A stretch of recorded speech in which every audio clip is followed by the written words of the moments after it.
بسم اللہ الرحمن الرحیم عن ابی ہریرہ رضی اللہ تعالی عنہ قال قال رسول اللہ صلی اللہ علیہ وسلم اذا صلى احدكم الناس فليخفف فإن فيهم السقيم والضعيف والكبير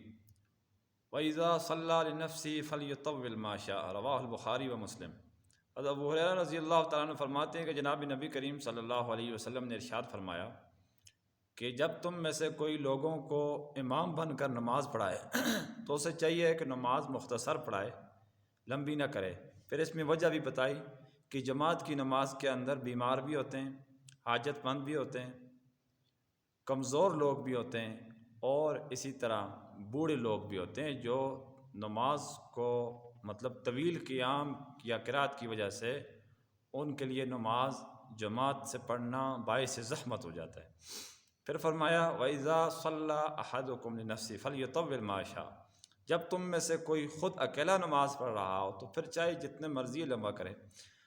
حدیث کا شان ورود یہ ہے کہ بعض جگہ پر بعض قبیلوں کے اندر صحابہ رضی اللہ عنہ اجمعین امامت کراتے تھے، لیکن وہ چونکہ منفرد خود جو ہے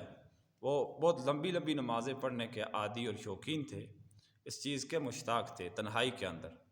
تو وہ جماعت کی نماز کو بھی اس طرح لمبی کر دیتے تھے۔ تو رسول اللہ صلی اللہ علیہ وسلم نے ان کی اصلاح کے لیے فرمایا کہ جماعت کی نماز کو لمبی نہ کرو، اپنی نماز کو تم چاہے جتنا مرضی لمبی کر سکتے ہو کرو۔ تو اس لیے امام کے لیے اس کے اندر یہ ہدایت ہے کہ وہ مقتدیوں کی خاص طور پر اس چیز میں رعایت رکھے کہ اس کے اندر حاجت مند، بیمار اور عمر رسیدہ افراد ہوتے ہیں، اور ضرورت مند افراد ہوتے ہیں، کمزور لوگ ہوتے ہیں جو طویل قیام کی وجہ سے زحمت محسوس کرتے ہیں، لہٰذا اس کا نقصان یہ ہوگا کہ وہ جماعت کو چھوڑ دیں گے، تنہا نماز پڑھیں گے۔ اس سے بہتر یہ ہے کہ نماز کو مختصر کیا جائے۔ اللہ تبارک و تعالی ہم سب کو ان حدیث مبارکہ کے اوپر عمل پیرا ہونے کی توفیق عطا فرمائے۔ وآخر دعوانا ان الحمد للہ رب العالمین۔